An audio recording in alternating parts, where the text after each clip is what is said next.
ตุลังตถาธัมมกานุตมังอาภิวาทิย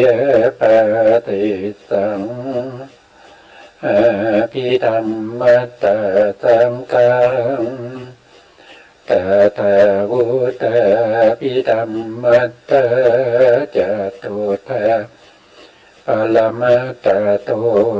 จิตังเจตสิกังโลปังนิพพานามิติสัพพทังขอการนมัสการพระมหาเถระพระสังฆาธิการพระเถรานุเถระและขอสวัสดีท่านผู้ฟังและผู้ชมทุกท่านที่ติดตามในรายการพระไตรปิฎกลอยฟ้าในเนื้อหาของพระอภิธรรมครั้งนี้เป็นครั้งที่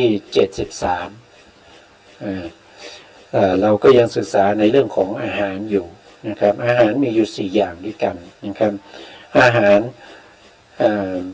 แยกออกนะครับก็จะได้เป็นรูปอาหารหนึ่งแล้วก็นามอาหารหนึ่งนะรูปอาหารก็คือได้แก่อาหารที่เรากลืนกินเป็นคำๆนะครับเรียกว่าเป็นกัปพลีกะอาหารส่วนนามอาหารนั้นมีอยู่3อย่างด้วยกันหนึ่งก็คือมีผัสสะอาหารนะสองก็คือมโนสัญเจตนาอาหารสี่ก็คือได้แก่วิญญาณอาหารนะครับมีอยู่3อย่างนะผัสสะอาหาร1คือผัสสะอาหาร2คือมโนสัญเจตนาอาหาร3คือวิญญาณอาหารครั้งที่แล้วเราก็ศึกษารายละเอียดนะครับเราไปดูองค์ธรรมทั้งสักเล็กน้อยนะครับก่อนที่เราจะ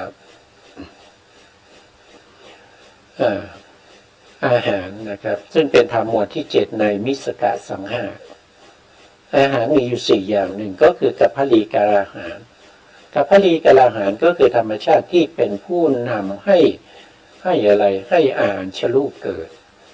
นะให้อาหารชลูปเกิดตรงนี้ก็ต้องทำความเข้าใจนิดหนึ่งนะครับคำว่าอาหารชลูปเนี่ยคืออาหารชลูปเนี่ยเขาเป็นอาหารที่มีอยู่ในร่างกายของเราโดยปกติอยู่แล้วถึงแม้จะกลืนกินอาหารหรือไม่กลืนกินอาหารเขาก็มีอยู่แล้วตั้งแต่ปฏิสนธิครั้งแรกนะครับใ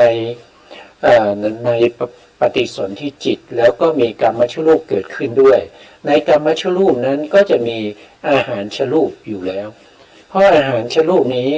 เป็นสภาวะธรรมที่เขาเรียกว่าเกิดร่วมกับรูปอื่นๆอีก8รูปทั้ง8รูปนี้เป็นรูปที่แยกจากกันไม่ได้เราเรียกว่าเป็นอวินิโภครูปมีอะไรบ้างนะมีอะไรบ้างก็มีมหาพุทธรูป4มหาพุทธรูป4ก็คือธาตุดินธาตุน้ำธาตุไฟแล้วก็ธาตุลมนะมีอยู่4อย่างนี้เป็นพื้นฐานของรูปทั้งหมดเลยรูปทั้งหมดจะขาดจาก4อย่างนี้ไม่ได้นะครับ4อย่างนี้จะต้องเป็นพื้นฐาน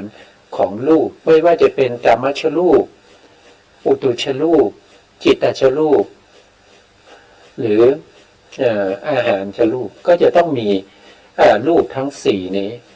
และเมื่อมีรูปทั้ง4จะเกาะติดกันเป็นกลุ่มก้อนแยกออกจากกันไม่ได้อันนี้คือ4รูปแล้วก็จะมีอีก4รูปที่แยกจากกันไม่ได้เหมือนกันนะครับก็จะมาประกอบกับมหาพุทธรูป4นั่นก็คือได้แก่รูปารมณ์นะก็คือสีสันวรรณะเมื่อมีธาตุทั้ง4ก็ต้องมีสีใช่ไหมครับต้องมีสีนะเป็นสีของมหาพุทธรูปนะเป็นสีของมหาพุทธรูปนั้นนะแล้วก็อันที่2นะครับก็คือจะต้องมีกลิ่นด้วยนะครับ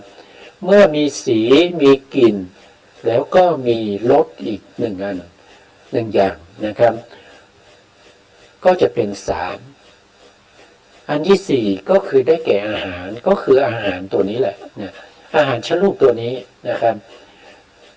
อาหารชรูปนี้รวมกันเป็นสี่แล้วก็ไปรวมกับมหาพุทธรูปสี่รวมกันแล้วก็เป็น8 รูปนี้เราจะเรียกว่าเป็นอวินิโภครูปอวินิโภครูปคือรูปที่แยกออกจากกันไม่ได้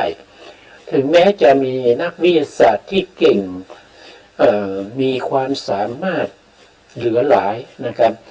แยกรูปลงไปละเอียดละอ่อนจนไปถึงนิวเคลียสอิเล็กตรอนโปรตอนก็ตามนะครับรูป8 รูปนี้ก็ยังมีอยู่ในส่วนที่เล็กที่สุดนะครับไม่สามารถจะแยกออกจากกันได้เขาเรียกว่าเป็นอวินิโภครูปอวินิโภครูปมีอยู่8 รูปทวนอีกทีก็มีมหาพุทธรูป4ก็คือธาตุดินธาตุน้ำธาตุไฟธาตุลมแล้วก็มีสีมีกลิ่นมีรสแล้วก็มีอาหารชรูปรวมกันเป็น8 รูปนี้เรียกว่าเป็นอวินิโภครูป8แยกจากกันไม่ได้แล้วก็อวินิโภครูป8นี้เป็นพื้นฐานของกามชรูปไม่ว่าจะเป็นจักขุประสาทนะครับจักขุประสาทก็เป็นกามชรูปก็มีอวินิโภครูป8เป็นพื้นฐานของจักขุประสาทนะครับจักขุประสาทนี้จะประกอบด้วยรูป10 รูปเราเรียกว่าเป็นทัสสะกลาภทัสสะกลาภก็จะต้องมีอวินิโภครูป8นะมี8แล้วก็มีชีวิตรูปอีก1นะเป็น9นะครับแล้วก็มีความใสของมหาพุทธรูปที่สามารถจะรับรูปารมณ์ได้เราเรียกว่าเป็นจักขุประสาทรวมกันก็จะเป็น8 รูปโทษทีรวมกันก็จะเป็น10 รูปนะครับ10 รูปกามชรูปมี10 รูปเรียกว่าจักขุทัสสะกลาภโสตทัสสะกลาภฆานะทัสสะกลาภชิวหาทัสสะกลาภกายทัสสะกลาภนะครับพวกนี้จะมีรูป10แต่รูป10ก็จะต้องมีพื้นฐานนั้นก็คือได้แก่อวินิโภครูป8ในอวินิโภครูป8ก็จะมีรูปที่ชื่อว่าอาหารละรูปอาหารละรูปจะอยู่ในนั้นด้วยแล้วอาหารละรูปนี้ทำหน้าที่ในการที่จะอุดหนุนหรือแผ่ซ่านไปในส่วนต่างๆของรูปนั้นเพื่อให้รูปนั้นมีอายุยืนยาวเท่าที่เขามีอายุได้เท่ากับ51 อนุขณะเพราะฉะนั้นเขาจะต้องตั้งอยู่ได้ถึง51 อนุขณะแต่อาหารชรูปนี้จะมีกำลังและพร้อมที่จะไปอุดหนุนหรือว่าไปส่งสารอาหารไปเลี้ยงรูปอื่นๆที่เกิดพร้อมกับตนเองได้เนี่ยถ้าอยู่ในมนุษยภูมินะครับอยู่ในเดรัจฉานอยู่ในเปรตอสุรกายหรือว่าเป็นเทวดาอีก6 ชั้นพวกนี้จะต้องมีอาหารที่เรียกว่าเป็นกัปพลีกลาหารที่กลืนกินเข้าไปเพื่อจะไปหล่อเลี้ยงอาหารละลูกอาหารละลูกก็รับสารอาหารมาจากอาหารภายนอกพวกนี้เป็นรูปหมดเป็นรูปหมดถึงจะมีกำลังในการที่จะทำให้ลูกอื่นๆที่เกิดพร้อมกันกับตนเองเนี้ยมีกำลังตั้งอยู่ได้เท่ากับอายุของลูกนั้นไม่ทำให้ลูกนั้นเกิดความเหี่ยวแห้งอับเฉาไม่ขจัดกระเฉงทำให้ลูกนั้นซึมเศร้าส้อยอันนี้เป็นโวหารเป็นโวหารท่านก็จะรู้ได้ว่าในเมื่อขาดอาหารท่านจะรู้สึกยังไงนะครับอันนั้นแหละเป็นลักษณะของการขาดอาหารภายนอกที่ไปหล่อเลี้ยงอะไรก็คือไปหล่อเลี้ยงอาหารชรูปที่อยู่ภายในแล้วอาหารชรูปที่อยู่ภายในถึงจะทำหน้าที่ของตัวเองในการสนับสนุน รูปที่เกิดพร้อมกันกับตนในร่างกายนั้นให้ทำหน้าที่ของตนได้อย่างมีกำลังวังชามีความสดชื่นแจ่มใสในการที่จะทำหน้าที่ของเขาก็อาหาร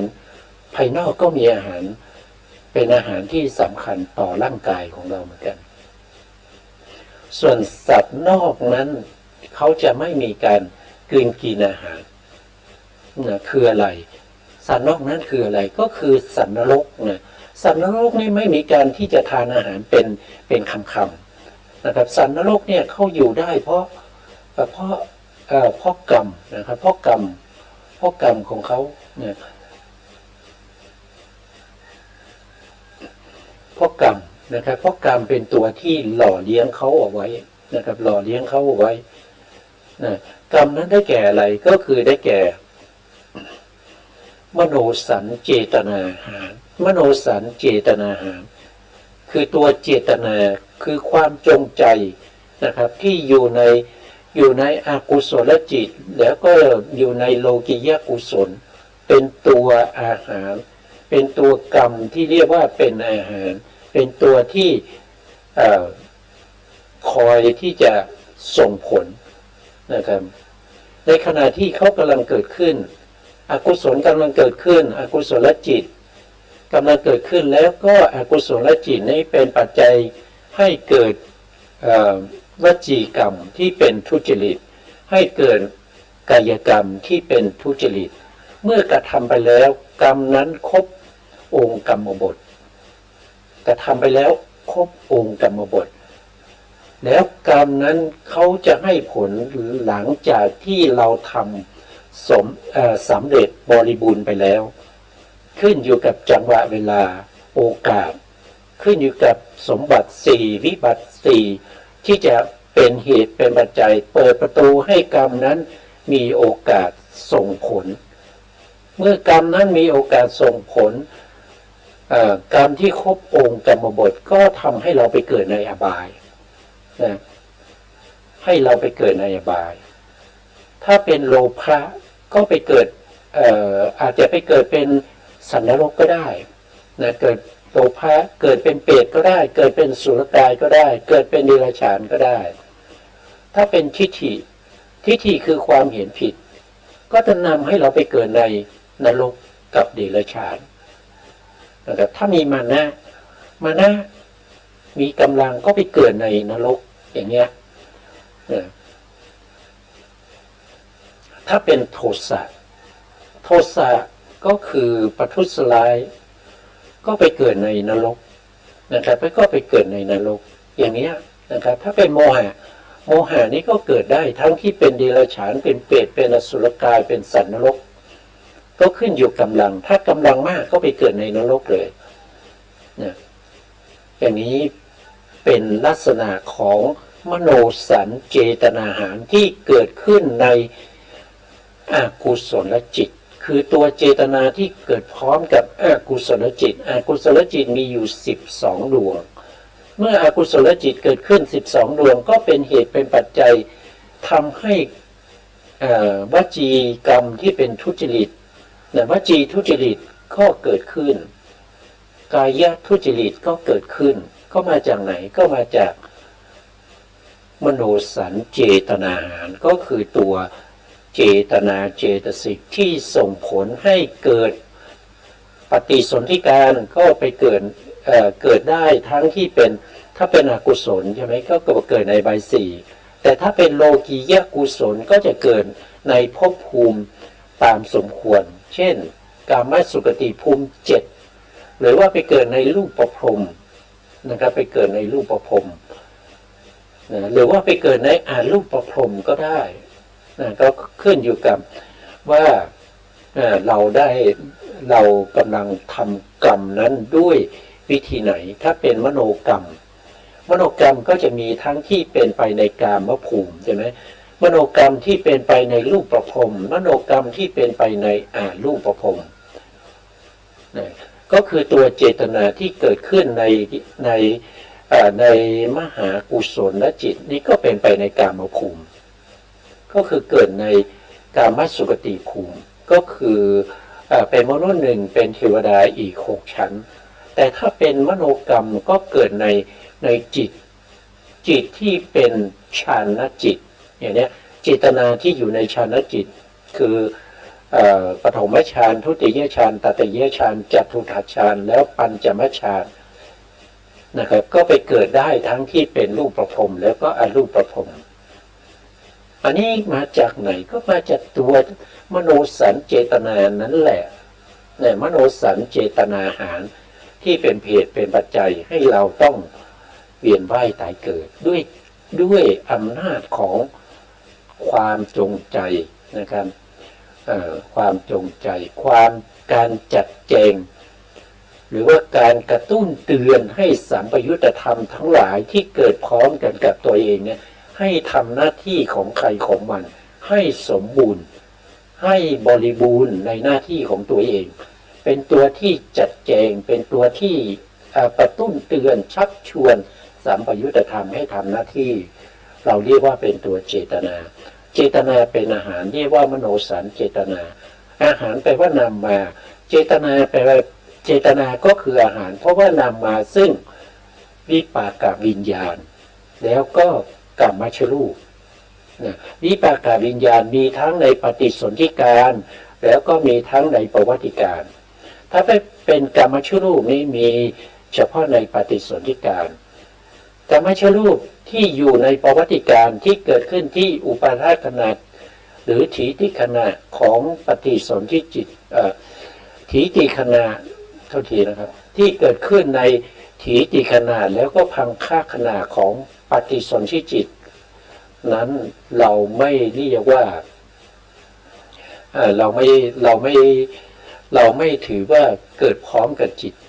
นะครับเราไม่ถือว่าเกิดพร้อมกับจิตที่เป็นปฏิสนธิจิตไม่เกิดพร้อมกันเพราะเขาเกิดที่ถีติขณะแล้วก็พังค่าขณะนี่ก็เป็นอำนาจของมโนสัญเจตนาหารมโนสัญเจตนาหารนอกจากนั้นนะครับก็มีภาษาหารภาษาหารก็คือตัวภาษาเจตสิกที่นี้ภาษาเจตสิกเนี่ยเป็นสภาวธรรมที่เกิดขึ้นด้วยการประชุมกันของธรรมะ3 อย่างถ้าไม่มีการประชุมกันของธรรมะ3 อย่างภาษาจะไม่เกิดธรรมะ3 อย่างก็ขึ้นอยู่กับ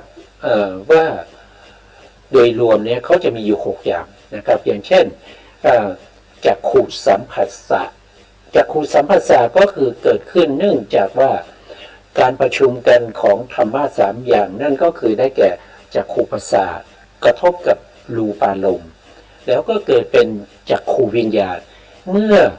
ทำ3 อย่างนี้ประชุมกันณจุดไหนจุดที่เขากระทบกันนั้นเราเรียกว่าเป็นภาษานะครับเป็นภาษาเมื่อเป็นภาษาก็ซึ่งเป็นตัวที่นำมาซึ่งเวทนาเป็นเหตุปัจจัยให้เกิดเวทนานะครับก็คือภาษานามอะไรมาที่ได้ชื่อว่าอาหารชื่อว่าภาษาอาหารเพราะนามเวทนามาอาหารแปลว่านามมานะครับอาหารแปลว่านามมาภาษานามอะไรมาก็นำเวทนามาแล้วก็พลีกาลหารนำอะไรมาก็คือนำอาหารชลูปมาเหมือนกันนำอาหารชลูปทำให้อาหารชลูปมีกำลังในการที่จะทำหน้าที่ของตัวเองนะแล้วก็มโนสัญเจตนานามอะไรมาก็คือนามวิปากวิญญาณวิปากวิญญาณมีทั้งปฏิสนธิการมีทั้งประวัติการแล้วก็นามกรรมชลูปมาตรงที่ปฏิสนธิการ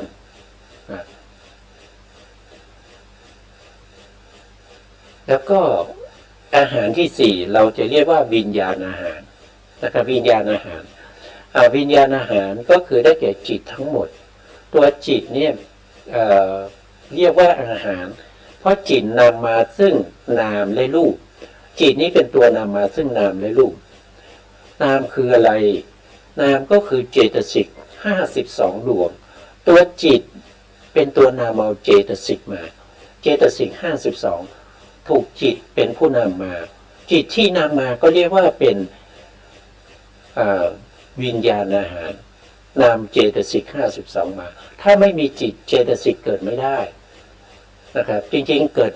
ร่วมกันแต่ในที่นี้ในสัมปยุตธรรมนี้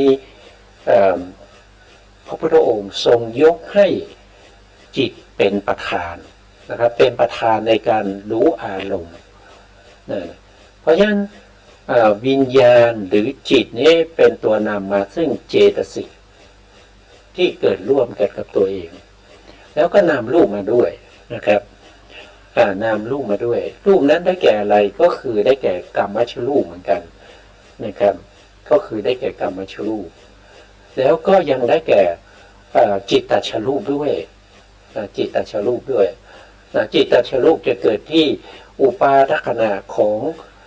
ของจิตทุกๆดวงยกเว้นเฉพาะทวิปัญจวิญญาณจิต10แล้วก็อรูปวิปากจิต4จิตทั้งหมดที่ไม่สามารถนำมาซึ่งจิตตชรูปเลยนั่นก็คือจิต14ดวงนี้ก็คือได้แก่ทวิปัญจวิญญาณจิต10แล้วก็อรูปวิปากจิต4จิตเหล่านี้ไม่สามารถทำให้กรรมชรูปเกิดไม่สามารถทำให้กรรมชรูปเกิดขึ้นไม่สามารถทำให้จิตตชรูปเกิดขึ้นแต่เขาก็ยังเป็นวิญญาณอาหารอยู่เพราะอะไรเพราะว่าเขาเป็นเหตุเป็นปัจจัยนำมาให้เจตสิกที่เกิดร่วมกับตนได้เกิดขึ้นอันนี้ก็เป็นเรื่องของอาหาร4เรื่องของอาหาร4ซึ่งครั้งที่แล้วเนี่ยเราก็ได้พูดถึงในเรื่องของที่ท่านได้แสดงวจนะถะได้แสดงวจนะถะอาหารก็จะมีวจนะถะว่านะครับอาหารันตีติอาหารลานี่เราพูดไปแล้วนะครับเราพูดไปแล้วนะครับก็คือธรรมชาติเหล่าใดย่อมนำมาซึ่งธรรมที่เป็นผลของตนฉะนั้นธรรมเหล่านั้นชื่อว่าอาหารก็คือได้แก่ตัวที่นำสภาวะธรรมทั้งหลายให้ปรากฏเกิดขึ้นตัวที่นำมานั้นก็คือได้แก่อาหารอันนี้เรารายละเอียดเราพูดไปแล้วนะครั้งที่แล้วเราก็พูดถึงผัสสะอาหารจบไปแล้วนะผัสสะอาหารก็คือเป็นตัวอาหารนะครับได้ชื่อว่าอาหารก็เพราะว่าเป็นผู้นำมาซึ่งเวทนาธรรมชาติสัตว์ทั้งหลายในโลกนี้ที่มีความรู้สึกสบายไม่สบายเฉยๆอันเป็นสภาพของเวทนาเหล่านี้จะปรากฏขึ้นได้ต้องอาศัยการกระทบระหว่างอารมณ์อันนี้ว่าโดยรวมนะครับว่าโดยรวมก็คืออารมณ์นะครับหรืออารมณ์กระทบกับทวารหรือว่าอารมณ์กระทบกับวัตถุแต่ในที่นี้ท่านพูดถึงทวารก็มีอยู่6เหมือนกันนะครับวัตถุก็มี6เหมือนกันเพียงแต่ชื่อไม่เหมือนกันนะครับจักขุทวารอย่างเงี้ยนะครับแต่ถ้าเป็นวัตถุก็ไปจักขุวัตถุข้างหน้าเหมือนกันข้างหลังไม่เหมือนกันจักขุวัตถุโสตวัตถุคานาวัตถุชิวหาวัตถุกายวัตถุอันนี้เป็นวัตถุนี่เป็นรูปเพราะฉะนั้นวัตถุก็จะมีอยู่5นะครับก็จะมีอยู่5อย่างนะครับส่วนนามธรรมนี้เราจะไม่เรียกว่าเป็นวัตถุแล้วนะครับนามธรรมนั้นตัวที่เป็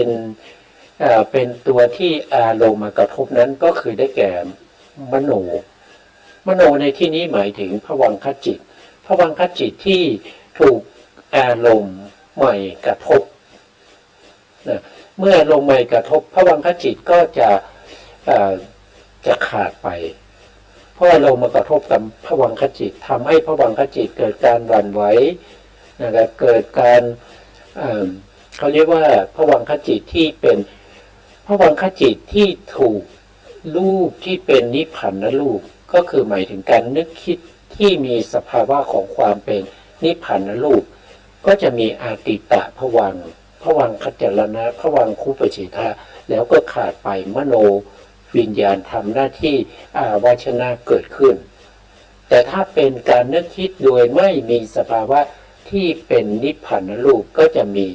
ไม่มีอาติตะภวังค์จะมีเฉพาะภวังคัจจรณะแล้วภวังคูปเฉทะแล้วก็จะเกิดเป็นมโนวิญญาณทำหน้าที่อาวาชนะแล้วดับลงก็ชวนะก็จะเกิดขึ้น7ขณะอย่างนี้นะครับก็คือการกระทบกันเกิดการกระทบกันอารมณ์กระทบกับวัตถุแล้วก็เกิดวิญญาณธรรมะ3อย่างประชุมกันก็จะเป็นผัสสะเนี่ยดูนะครับอารมณ์นะครับระหว่างนะครับท่านก็บอกว่ากระทบกันระหว่างอารมณ์ทวารและจิตจิตนี้ก็คือวิญญาณนั่นเองก็จะมีอยู่3อย่างนะครับเสียก่อนการกระทบระหว่างการกระทบกันระหว่างทั้ง3นี้เรียกว่าผัสสะเรียกว่าเป็นผัสสะถ้าไม่มีผัสสะหรือการกระทบเสียแล้วความรู้สึกต่างๆก็มีไม่ได้และขาดความรู้สึกแล้วโลภะคือความพอใจติดใจในอารมณ์ต่างๆที่เป็นเหตุให้การเจริญขึ้นของสัตว์โลกก็มีไม่ได้เช่นเดียวกันฉะนั้นผัสสะจึงเป็นอาหารเรียกว่าเป็นผัสสะอาหารนำมาซึ่งเวทนาความรู้สึกความรู้สึกมีทั้งยินดีพอใจชอบใจสนุกสนานเฮฮาเฉยๆนะครับถ้าไม่มีเวทนาเสร็จแล้วเนี่ยท่านก็บอกว่าสัตว์โลกก็จะไม่มีการเวียนว่ายตายเกิดเพราะว่าตัวที่ทำให้เราเวียนว่ายตายเกิดนั่นคือตัวตัณหาตัวตัณหามาจากไหนก็มาจากเวทนาเป็นเหตุเป็นปัจจัยให้เกิดตัณหาเมื่อมีตัณหาก็ทำให้เราต้องเวียนว่ายตายเกิดอยู่ในวัฏฏะสงสารนี้อยู่ในวัฏฏะสงสารนี้ด้วยอำนาจของตัณหาจริงๆแล้วก็ตัณหาแล้วก็อวิชชาด้วยแต่อวิชชาเนี่ยเขาไม่ค่อยจะเสนอหน้านะครับเขาไม่ค่อยออกหน้าเขาจะเป็นตัวที่อยู่ข้างหลังคอยสนับสนุนนะครับเป็นตัวที่เป็นคล้ายๆเป็นกองหนุนไม่ค่อยออกหน้านะตัวที่จะออกหน้าก็คือได้แก่ตัวตัณหาคือตัวตัณหาเพราะตัณหานี่จะมีกำลังมากก็จะพาเราไปเกิดตาม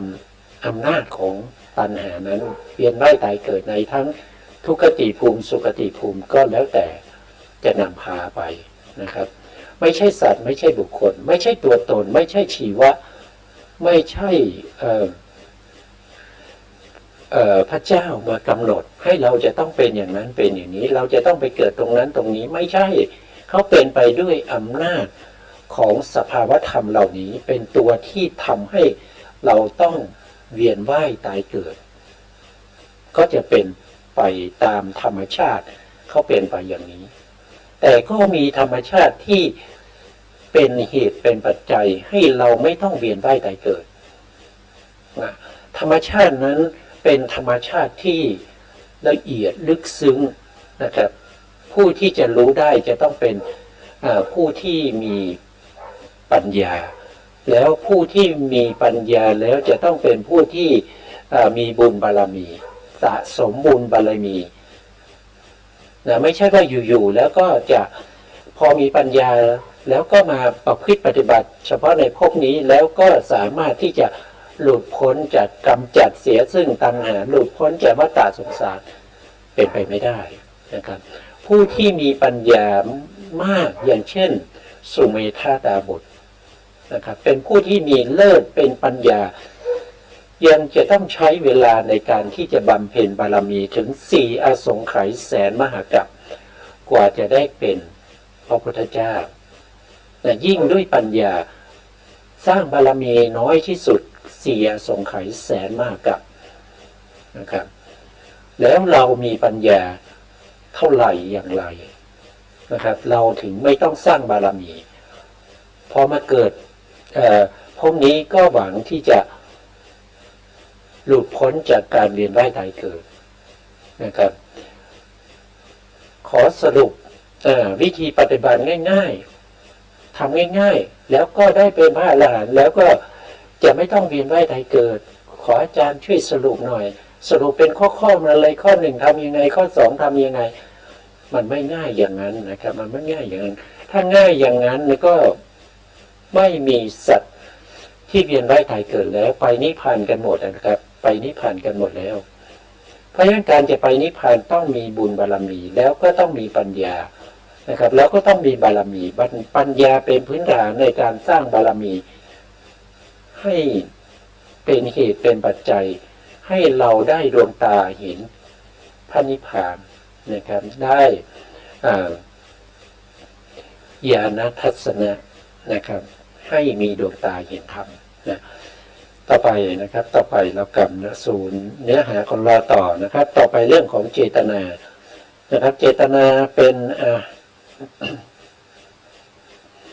เจตนาได้ชื่อว่าอาหารก็เพราะว่าเป็นผู้นำมาซึ่งวิปากจิตมีปฏิสนธิภวังค์วิปากจิตก็ทำหน้าที่ในการที่จะไปเกิดในภพแรกภพนั้นน่ะเป็นครั้งแรกเนี่ยจิตที่ไปเป็นดวงแรกนั้นเราเรียกว่าเป็นปฏิสนธิจิตแล้วหลังจากนั้นปฏิสนธิจิตเกิดขึ้นตั้งอยู่แล้วก็ดับไปแล้วก็ปฏิสนธิจิตนั้นก็เป็นจิตดวงเดียวกันแต่ไม่ได้ทำหน้าที่ปฏิสนธิแต่ทำหน้าที่เป็นภวังค์ก็จะทำหน้าที่ภวังค์ต่อ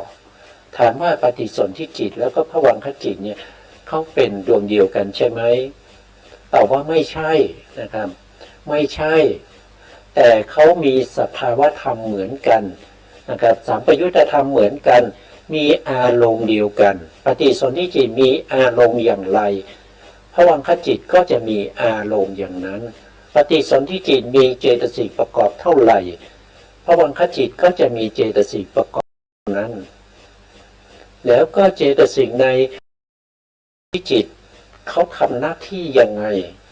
นะ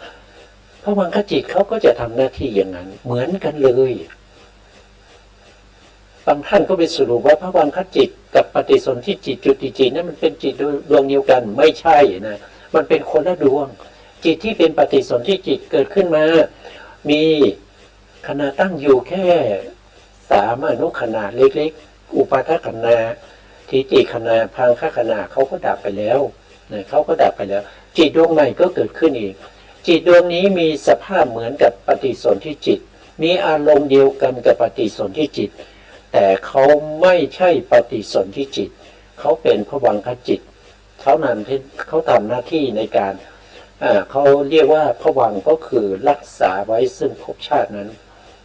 ก็จะสืบต่อกันไปอย่างนี้จิตแต่ละดวงที่เกิดขึ้นมาแล้วก็ดับไปแล้วก็ดวงใหม่เกิดขึ้นเนี่ยไม่ใช่ดวงเดียวกันไม่ใช่ดวงเดียวกันนะครับเกิดดับอยู่อย่างนี้การเกิดดับอยู่อย่างนี้เนี่ย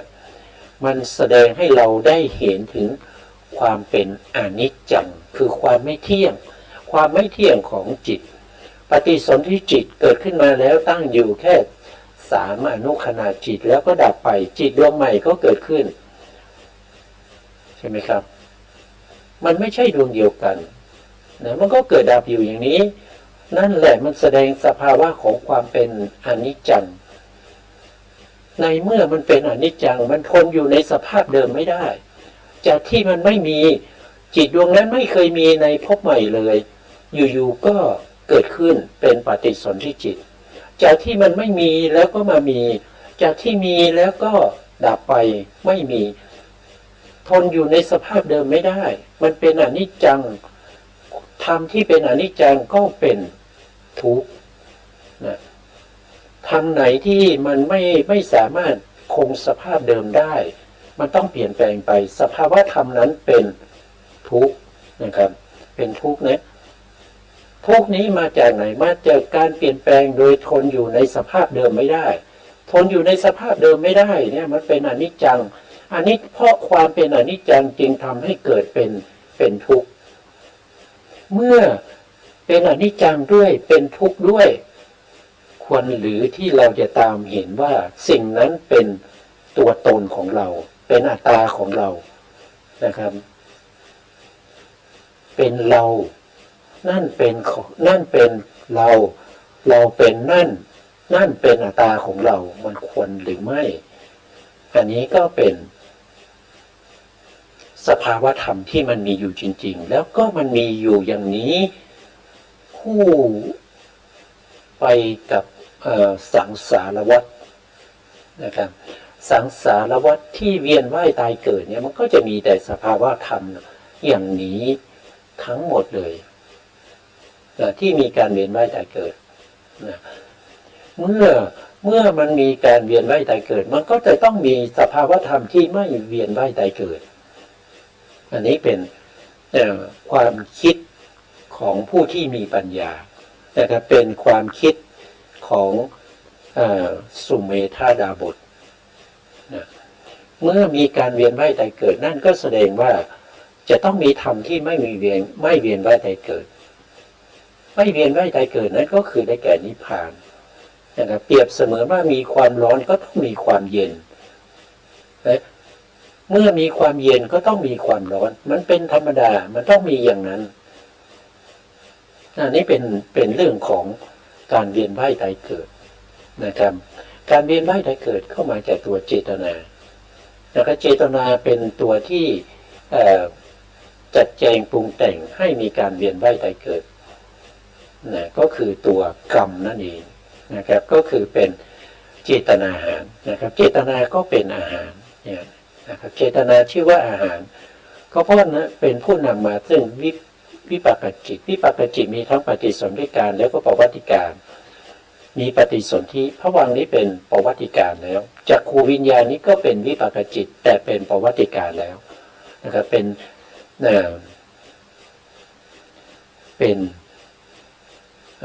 ต้นหรือเปล่าตรงนี้ตรงนี้น่าจะเป็นต้นตรงนี้น่าจะตกไปนะตรงนี้ต้องเป็นโทษทีนะครับเดี๋ยวผม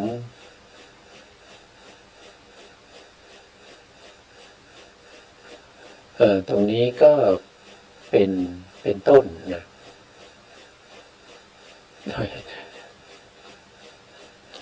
เกิดขึ้นนะครับเกิดขึ้น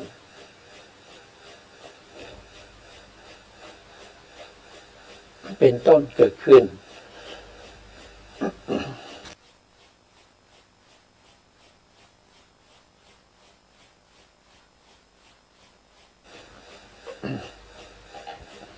ธรรมดาสัตว์ทั้งหลายยกเว้นพระอรหันต์แล้วนะเมื่อตายแล้วก็ย่อมจะต้องมีการเกิดใหม่ติดต่อกันทันทีนะครับนะเขาบอกว่าเกิดติดต่อกันทันทีนะครับไม่มีการตายแล้วก็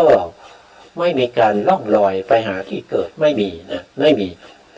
เป็นสัมภเวสีล่องลอยไปหาที่เกิดอย่างนี้ไม่มีนะคำว่าสัมภเวสีเนี่ยถ้าเราศึกษาในพุทธพจน์จริงๆเนี่ยพระพุทธองค์ได้พูดถึงสัมภเวสีนี่คือผู้ที่ไม่ได้เป็นพระอรหันต์คือหมายถึงว่าตายแล้วยังจะต้องไปเกิดในภพต่างๆเหล่านี้นะครับก็คือยังจะต้องมีการเวียนว่ายตายเกิดการเวียนว่ายตายเกิดอย่างนี้เรียกว่าเป็นสัมภเวสีไม่ใช่ว่าตายแล้ววิญญาณล่องลอยไปหาที่เกิดไม่ใช่นะครับการพูดอย่างนั้นเป็นการกล่าวตู่คำสั่งสอนของพระสัมมาสัมพุทธเจ้านะครับพระพุทธองค์ไม่ได้พูดอย่างนั้นนะครับไม่ได้มีเจตนาอย่างนั้นนะเพราะฉะนั้นเมื่อถ้ายังไม่ได้เป็นพระอรหันต์เนี่ยเมื่อตายแล้วก็ต้องเกิดทันทีนะครับเกิดทันทีนะครับเกิดทันทีและต่อม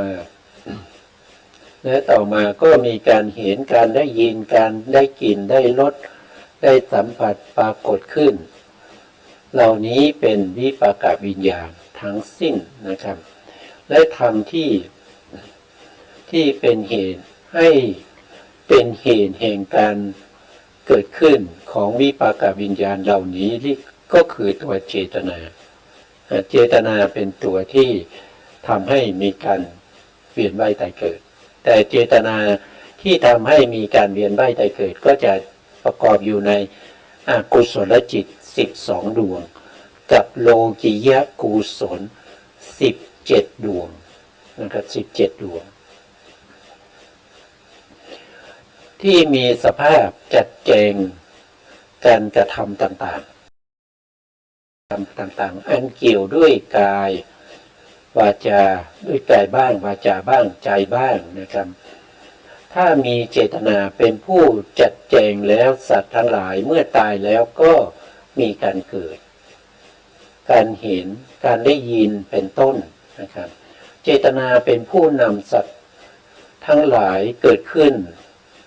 และการเห็นการได้ยินเป็นต้นเหล่านี้มีสองชนิดคือเจตนาที่อยู่ในอากุศลและโลกียกุศลเอาไว้แค่นี้นะครับเราก็มาดูว่านะครับเจตนาที่อยู่ในอกุศลก็คือหมายถึงเจตนาที่อยู่ในอกุศลจิต12ก็จะมีโลภะมูลจิต8นะครับโทสะมูลจิต2แล้วก็โมหะมูลจิต2รวมกันก็จะเป็นอกุศลจิต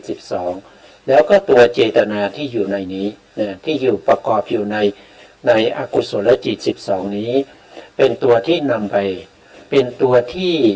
จัดแจงปรุงแต่งให้เราต้องเวียนว่ายตายเกิดในทุกขติภูมิ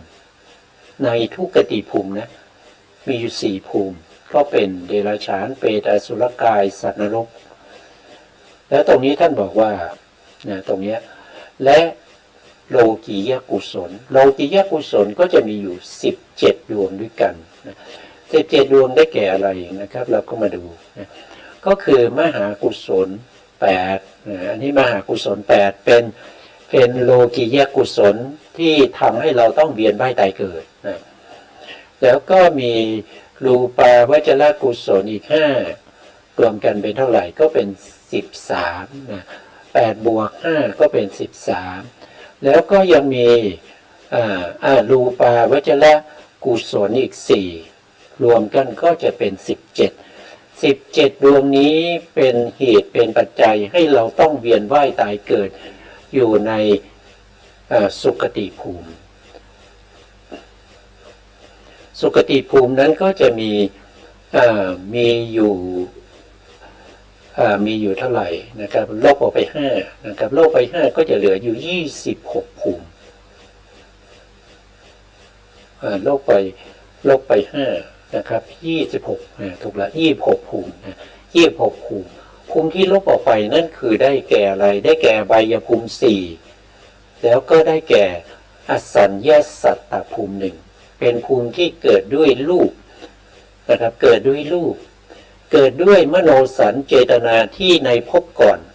เป็นเหตุเป็นปัจจัยให้ไปเกิดในอสัญญาสัตตภูมิถือว่าเป็นอะไรเป็นสุคติแต่เป็นสุคติที่เป็นอาหิตุกะไม่ประกอบด้วยเหตุนะครับเป็นสุคติภูมินะส่วนในอบายเนี่ยก็เขาเรียกว่าเป็นทุกขติภูมิในมนุษย์1แล้วก็เทวดา1นั่นก็เป็นอาหิตุกะเป็นอาหิตุกะเขาเรียกว่าเป็นสุคติอาหิตุกะนะครับคือไม่ประกอบด้วยเหตุนะมีอยู่3นะครับมีอยู่3ก็คือเกิดมาเป็นมนุษย์ที่ตาบอดหูหนวกเป็นใบ้เป็นบ้าปัญญาอ่อนเกิดเป็นเทวดาชั้นต่ำเกิดเป็นเทวดาที่อยู่ตามพื้นแผ่นดินเช่นเป็นเทวดาที่อยู่คนไม้ลูกขาดเทวดาภูมะเทวดาก็คือเฝ้าอยู่ตามศาลาวิหารซุ้มประตูพระธาตุพระเจดีย์อะไรพวกนี้ก็มีโอกาสที่จะเป็นเทวดาที่อัปลักษณ์นะครับเป็นเทวดาที่เกิดด้วยเหตุกจิตที่ไม่มีเหตุประกอบแต่ถ้าเราพูดถึงสุคติภูมิแล้วก็มีอยู่26ภูมินั่นก็คือได้แก่กามสุคติภูมิ7ก็คือได้แก่มนุษย์1ได้แก่เทวดาอีก6ก็เป็น7ภูมิเรียกว่ากามสุคติภูมิ7แล้วก็ได้แก่รูปภูมิอีก15ภูมิรูปภูมิอีก15ภูมิรวมกันกับ7ภูมินะ15รวมกับ7ก็เป็น22 22ภูมิเป็นสุคติภูมิแล้วก็บวกกับรูปภูมิอีก4รูปภูมิอีก4บวกเข้าไปก็จะเป็น26ภูมิ26ภูมินี้เราเรียกว่าเป็นสุคติภูมิเป็นสุคติภูมิก็มาจากไหนก็มาจากตัวเจตนาที่เกิดในโลกียกุศลและจิต17นั่นเองนะครับโลกียกุศลและจิต17เป็นเหตุเป็นปัจจัยให้เราเวียนว่ายตายเกิดอยู่ในสุคติภูมินะถ้าเป็นเจตนาที่อยู่ในอกุศล12ก็เป็นเหตุเป็นปัจจัยให้เราเกิดเวียนว่ายตายเกิดในทุกขติภูมิก็จะเป็นเขาเป็นอย่างนี้ถามว่าสิ่งเหล่านี้ใครเป็นคนทำก็ตอบว่ามันเป็นธรรมชาติไม่มีใครที่จะไปทำให้มันเป็นอย่างนั้นนะไม่มีใครที่จะมากำหนดมาสร้างให้มันเป็นอย่างนั้นได้มันเป็นไปโดยธรรมชาติมันเป็นโดยธรรมชาติมันไม่ได้เป็นไปด้วยอำนาจของพระเจ้าอะไรเลยนะต่อไปนะครับต่อไปตรงนี้นะเป็นผู้นำให้วิปากวิญญาณเกิดขึ้นโดยตรงส่วนเจตนาที่อยู่ในจิตอื่นๆที่นอกเหนือจากอากุศลจิตและโลกิยกุศลนั้นเป็นผู้นำสัมปยุตตธรรมขันธ์สัมปยุตตธรรมขันธ์สัมปยุตตธรรมก็คือการประกอบกันนะประกอบกันนะสัมปยุตก็คือประกอบกันเป็นอันเดียวกันนะครับขันธ์ก็คือได้แก่ในที่นี้คือเขาเรียกว่านามขันธ์สามนามขันธ์สามนั่นก็คือได้แก่ตัวสัญญาขันธ์สังขารขันธ์นะต่อไปอันหนึ่งก็คือเวทนาขันธ์นามขันธ์สามนี่ก็คือได้แก่เวทนาขันธ์สัญญาขันธ์สังขารขันธ์นะครับเกิดร่วมกับจิตนั้นเป็นวิญญาณขันธ์นะครับจิตเราเรียกว่าในที่นี้ท่านบอกว่าเป็นผู้นำนะเป็นผู้นำสัมปยุตตธรรมสัมปยุตตขันธ์ให้เกิดร่วมกันให้เกิดร่วมกันก็คือสัมปยุตขันธ์ที่เกิดกับวิญญาณขันธ์ก็คือได้แก่เวทนาขันธ์สัญญาขันธ์สังขารขันธ์นั่นเองเนี่ยตัวเจตนานี้เป็นอะไรขันธ์นะถ้าถามว่าเจตนาเป็นอะไรขันธ์เจตนาเป็นสังขารขันธ์นะเจตนาเป็นสังขารขันธ์ไม่ใช่สัญญาขันธ์แล้วก็ไม่ใช่เวทนาขันธ์แต่เป็นสังขารขันธ์เจตนาจึงได้ชื่อว่ามโนสัญมโนสัญเจตนาหารนะครับตัวเจตนาเจตสิกเนี่ยได้ชื่อว่ามโนสัญเจตนาหารต่อไปนะครับจิตทั้งหมดนะชื่อว่าอาหารก็เพราะว่าเป็นผู้นำมาซึ่งเจตสิกและกรรมชรูปเกิดขึ้นนะธรรมดาจิตเจตสิกแม้เกิดพร้อมกันดับพร้อมกันนะครับก็จริงแต่จิตย่อมเป็นประธานเป็นผู้นำซึ่งเจตสิกและก็กรรมชรูปสำหรับปฏิสนธิจิตเป็นผู้นำมาซึ่งเจตนาและก็กรรมชรูปส่วนในประวัติการเป็นผู้นำมาซึ่งเจตสิกเกิดขึ้นนะครับเท่านั้นฉะนั้นกรรมชรูปที่เกิดขึ้นในประวัติการก็ดีนะกรรมชรูปที่เกิดในอสัญญาสัตตภูมิก็ดีไม่ได้เกิดขึ้นโดยอาศัยจิตนะไม่ได้เกิดขึ้นโดยอาศัยจิตนะในประวัติการก็คือตั้งแต่ถีติขณะของปฏิสนธิจิตไปจนถึงถีติขณะของจุติจิตนะครับเรียกว่าประวัติการแล้วกรรมชรูปที่เกิดขึ้นทุกๆอนุขณะตั้งแต่ถีติขณะของปฏิสนธิจิตไปเรื่อยๆอย่างนี้นะครับอันนี้ท่านบอกว่าไม่ได้เกิดจากจิตก็คือไม่ใช่ด้วยอำนาจของวิญญาณอาหารนะไม่ได้เป็นอำนาจของวิญญาณอาหารแต่เป็นอำนาจของอะไรนะครับเราก็ไปดูต่อในสไลด์ต่อไปนะครับในภพนี้ย่อมอาศัยเกิดจากอดีตกรรมนะอดีตกรรมก็คือเกิดจากกรรมนั่นเองนะครับที่เรียกว่าเป็นกรรมวิญญาณกรรมวิญญาณ คำว่ากรรมเนี่ยก็คือการกระทำแต่ตัวองค์ธรรมจริงๆนั่นก็คือได้แก่ตัวเจตนานะครับเจตนานะครับกรรมวิญญาณก็คือเจตนาที่อยู่ในจิตนั้นเป็นผู้นำมานะครับเป็นผู้นำนะด้วยเหตุนี้จิตทั้งหมดจึงชื่อว่าวิญญาณอาหารดังมีคาถาแสดงว่านะอันนี้เป็นคาถานะครับโอชมะกะโอชมะมะกะลูเปเยเวทะนังปฏิสันธิกังโอชมะมะกะลูปาเยทำไมเหมือนกันเหมือนกันอาจจะพิมพ์มาผิดหรือเปล่าเนี่ยเหมือนกันเลยนะแล้วก็ในบาทนี้นะครับนามาลูปังอาหารลันติตัดสมาหาลาติมุจจะลีนะก็แปลว่าก็คือทำเหล่าใดย่อมนำอาหารในที่นี้คือสุทธัตตะกลาบนะสุทธัตตะกลาบเนี่ยเดี๋ยวจะอธิบายอีกทีนะครับเวทนาปฏิสนธิวิญญาณ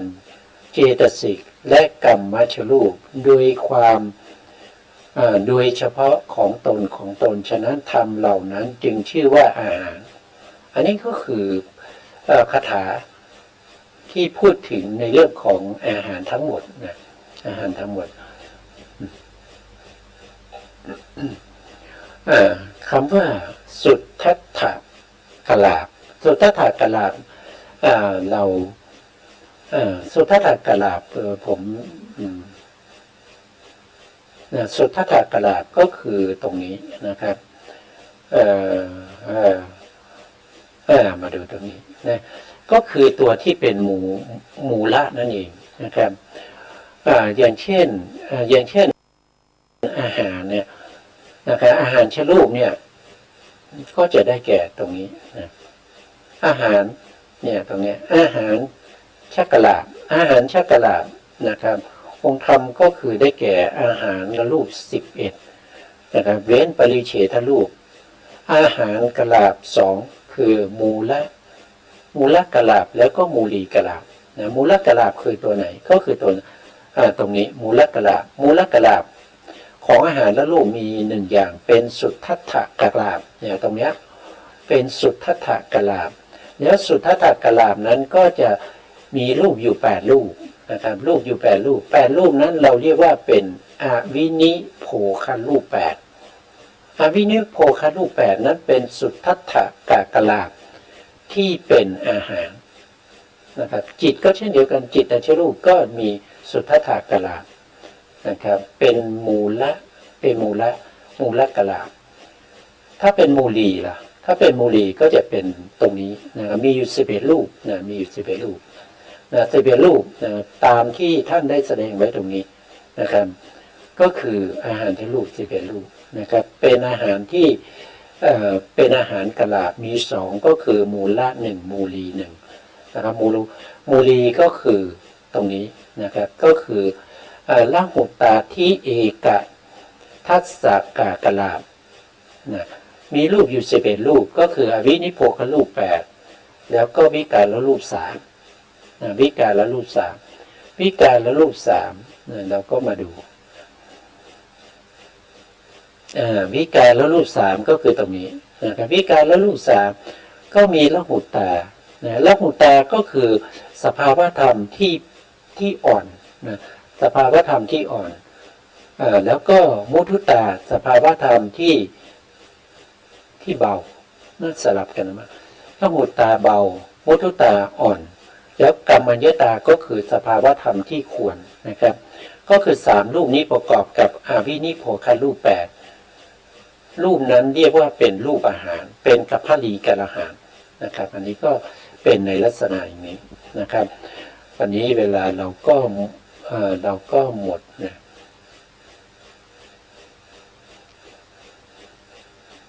เวลาเราหมดนะเพราะฉะนั้นเวลาหมดก็ต้องลานะครับต้องลา